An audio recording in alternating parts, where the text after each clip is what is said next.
Assalamualaikum warahmatullahi wabarakatuh. Perkenalkan, nama saya Niswa Masulia dengan NPM 23351038 dari kelas 6B. Di sini saya akan membuat tugas video dari mata kuliah Cloud Computing atau Komputasi Awan. Di sini saya ditugaskan untuk membuat video review perbandingan tools. Yang pertama, IaaS atau Infrastructure as a Service, yang kedua itu PaaS atau Platform as a Service, dan yang ketiga SaaS atau Software as a Service. Untuk setiap model, saya mengambil 5 contoh platform dengan 5 jurnal terkait platform tersebut. Yang pertama, kita masuk ke pengertian IaaS atau Infrastructure as a Service. IaaS ini adalah layanan cloud yang menyediakan infrastruktur IT dasar seperti server, jaringan, dan penyimpanan secara online. Adapun karakteristik dari IaaS ini adalah kontrol tinggi pada infrastruktur, skalabilitas tinggi, dan bayar sesuai penggunaan. Masuk ke platform pertama dari IaaS, yaitu virtual machine. Virtual machine ini adalah komputer di dalam komputer lain. Meskipun secara fisik tidak ada, ia berperilaku dan berfungsi persis seperti komputer fisik, yaitu memiliki sistem operasi, memori, RAM, prosesor, dan penyimpanan sendiri. Untuk platform ini, saya mengambil jurnal dengan judul Implementasi Cloud Computing sebagai Infrastruktur Layanan Mail Server pada Universitas Khairun. Dari analisis saya terhadap jurnal ini, saya mendapatkan hasil bahwa jurnal ini mendefinisikan cloud computing sebagai solusi penyediaan infrastruktur perangkat keras virtual. Alih-alih membeli server fisik yang mahal dan sulit dirawat, universitas menggunakan cloud untuk membuat beberapa virtual machine yang fleksibel sesuai kebutuhan. Kita masuk ke platform kedua, yaitu Amazon Web Service atau AWS. Amazon Web Service ini adalah platform komputasi awan paling komprehensif dan luas di dunia, yang menawarkan lebih dari 200 layanan lengkap di pusat data global. Adapun jurnal yang saya ambil berjudul Implementasi High Availability WordPress Deployment berbasis teknologi AWS. Dari analisis saya terhadap jurnal ini, saya mendapatkan hasil bahwa jurnal ini menunjukkan bagaimana cloud computing memberikan skalabilitas dan keandalan tinggi melalui konsep High Availability atau HA, dengan memanfaatkan sumber daya cloud yang terdistribusi. Situs web tidak bergantung pada satu server fisik yang rentan mati. Masuk ke platform yang ketiga, yaitu Xen Hypervisor. Xen Hypervisor ini adalah perangkat lunak open source tingkat rendah yang bertindak sebagai manajer utama di atas perangkat keras atau hardware server. Dalam dunia cloud computing, Xen Hypervisor ini adalah teknologi yang memungkinkan sebuah server fisik dipotong-potong menjadi beberapa virtual private server yang independen. Jurnal yang saya ambil berjudul Implementasi Virtual Private Server menggunakan Xen Hypervisor. Dari analisis saya terhadap jurnal ini, saya mendapatkan hasil bahwa jurnal ini menjelaskan prinsip dasar efisiensi cloud. Tanpa virtualisasi, satu server fisik hanya bisa menjalankan satu OS, yang menyebabkan banyak sumber daya seperti CPU atau RAM terbuang percuma. Cloud computing menggunakan teknologi seperti Xen untuk membagi server besar menjadi banyak, atau server virtual, agar semua sumber daya terpakai maksimal.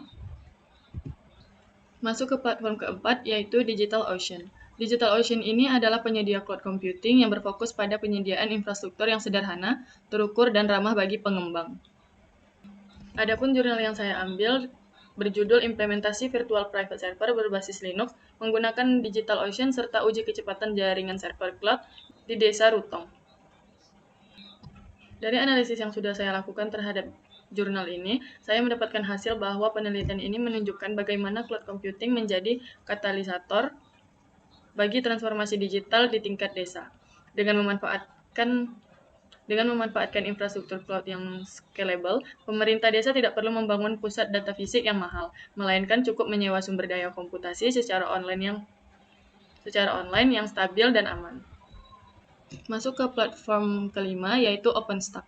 OpenStack ini adalah platform perangkat lunak open source yang digunakan untuk membangun dan mengelola infrastruktur awan atau cloud, baik skala publik maupun pribadi atau private cloud. Adapun jurnal yang saya ambil berjudul Analisa Perbandingan Performa OpenStack dan Apache CloudStack dalam model cloud computing berbasis infrastruktur as a service. Dari analisis yang sudah saya lakukan terhadap jurnal ini, saya mendapatkan hasil bahwa jurnal ini membahas jantung dari cloud computing, yaitu virtualisasi dan manajemen sumber daya. Penelitian ini menunjukkan bahwa dalam memilih layanan IaaS, pengguna harus menyesuaikan platform dengan kebutuhan spesifik aplikasi mereka, apakah lebih fokus pada komputasi atau pada transaksi database. Kita masuk ke model yang kedua, yaitu PaaS atau Platform as a Service. PaaS ini adalah layanan cloud yang menyediakan platform untuk membuat dan menjalankan aplikasi tanpa perlu mengatur server atau infrastruktur. Ada beberapa karakteristik dari PaaS ini. Yang pertama yaitu dia tidak perlu mengelola server, lalu menyediakan runtime environment, dan mendukung deployment aplikasi.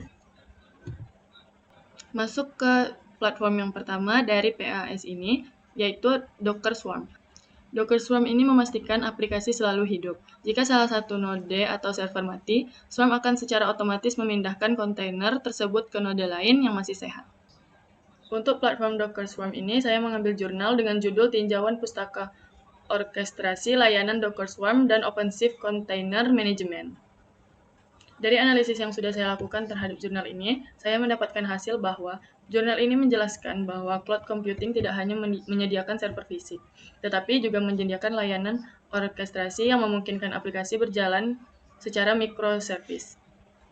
Cloud computing mendukung model multi-cloud di mana aplikasi dapat dipindahkan atau disebarkan ke berbagai penyedia layanan cloud dengan pendekatan berbasis kontainer.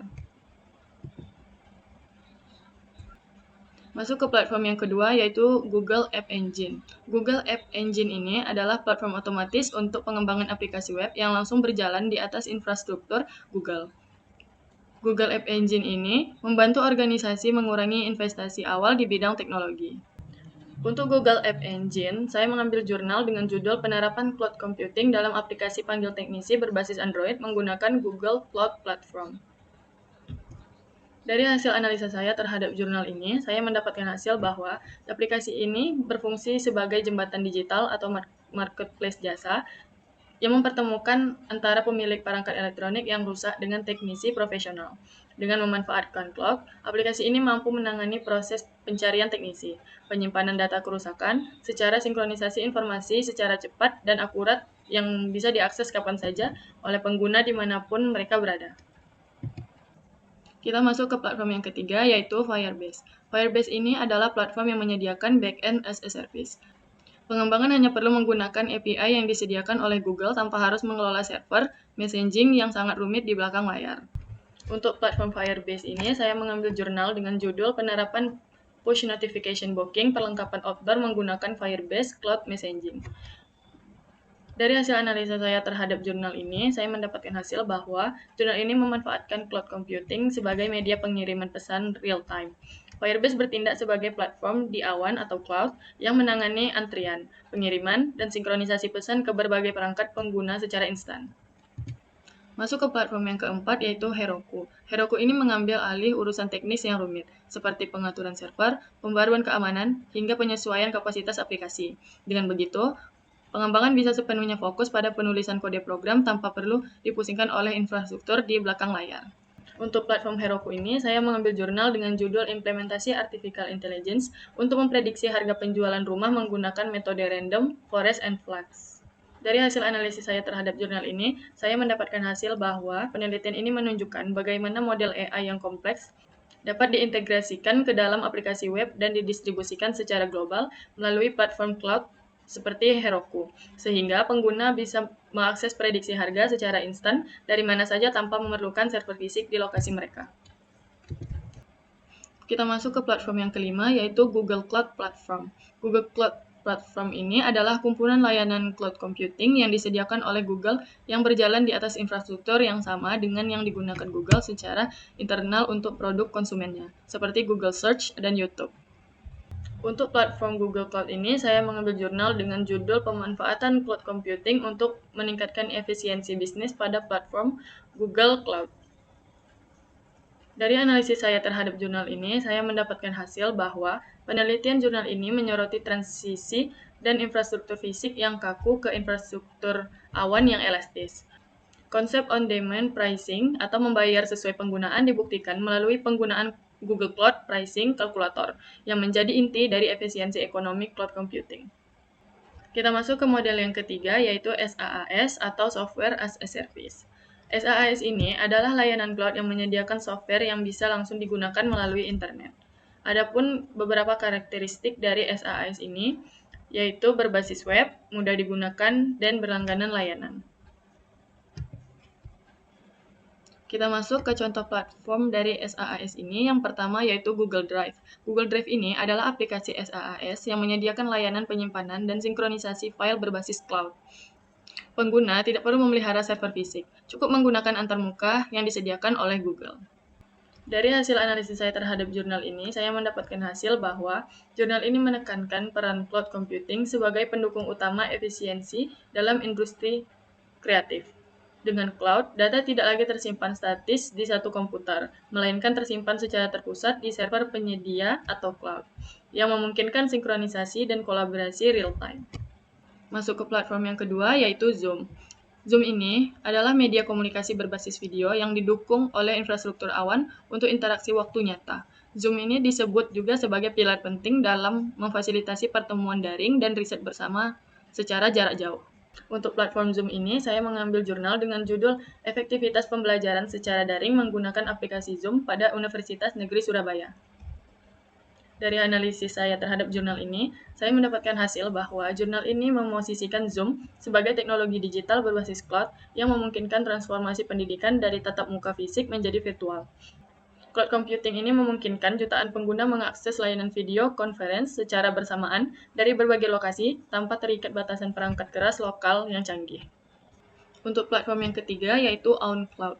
Meskipun OwnCloud ini sering dianggap private cloud, seperti IaaS atau PaaS di sisi infrastruktur, dalam konteks pengguna akhir yang mengakses antarmuka aplikasi untuk menyimpan file, ini dikategorikan sebagai layanan SaaS karena pengguna cukup menggunakan aplikasi atau browser untuk mengelola data tanpa memikirkan teknik servernya. Untuk platform OwnCloud ini, saya mengambil jurnal dengan judul Implementasi OwnCloud sebagai Sistem Penyimpanan File Pribadi Berbasis Cloud Computing. Dari analisis saya terhadap jurnal ini, saya mendapatkan hasil bahwa jurnal ini menjelaskan bahwa cloud computing mengatasi keterbatasan fisik perangkat keras lokal. OwnCloud ini berperan sebagai perangkat lunak atau software yang berjalan di atas infrastruktur cloud, memungkinkan pengguna mengelola, menyimpan, dan mengakses data secara fleksibel melalui internet.